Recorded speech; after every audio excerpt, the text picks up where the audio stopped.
There are lots of hobbies out there that cost a lot of money. No fault to anybody who takes up those hobbies, but just know that those hobbies take a lot of money.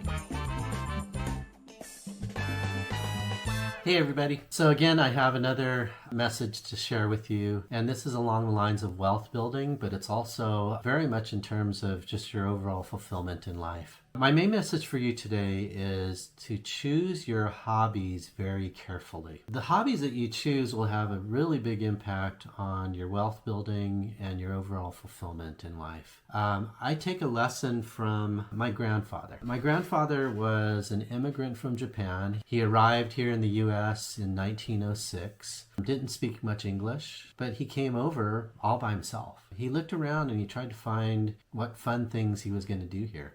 Again, didn't have much money in the beginning, but what he chose to do was two hobbies. One was to play violin, and the other one was fishing. What he realized at that point, at an early age, was that he could do what others were doing at the time. They were drinking, they were eating a lot, and they were gambling. But he knew that he didn't want to waste his money that way, and he didn't want to spend his time that way either. So what did he do? He picked up a violin, probably got it pretty cheap. Knowing my grandfather, by the way, I never met my grandfather, but knowing his character, he probably bought a used violin, so it wasn't even that expensive, is my guess. And he practiced and he learned to play violin. He even took lessons playing violin. But through that hobby, he was actually able to find enjoyment through his own playing. He also learned how to fish. So he went fishing, and I bet that he caught his dinner many times. My guess is that he was probably a pretty good fisherman and was able to actually fish and catch his own fish and eat fresh fish for dinner. Being Japanese at the time, fish is a great and important part of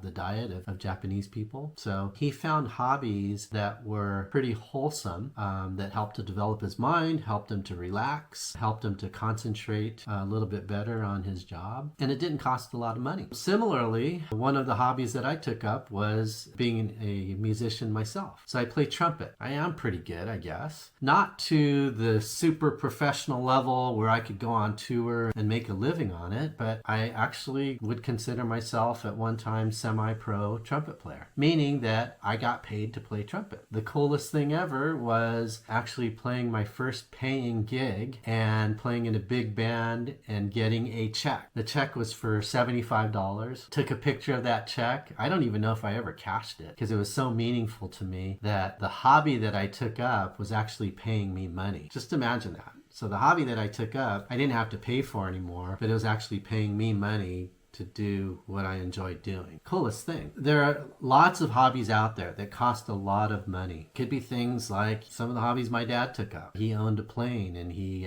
enjoyed flying that plane. Cost a lot of money. My dad was also a golfer, so he played golf. And no fault to anybody who takes up those hobbies, but just know that those hobbies take a lot of money. I actually inherited my dad's golf club, so I'd never paid for golf clubs other than couple that I bought 25 years ago. And recently I actually started practicing golf. What I realized was when I'm out there practicing golf, I'm practicing by myself for myself. And so that's time that I'm taking up where I could actually be using that for the benefit of others. So I've actually not ever gotten serious in playing golf because it takes me away from more fulfilling things that I could be doing. And the money that it would take to play golf is something that I can provide for others. So again, no fault to anybody who takes up these types of hobbies. It's just not for me. I've taken other choices, which is to choose my hobbies that will really provide benefit to others and really doesn't take up much money. So again,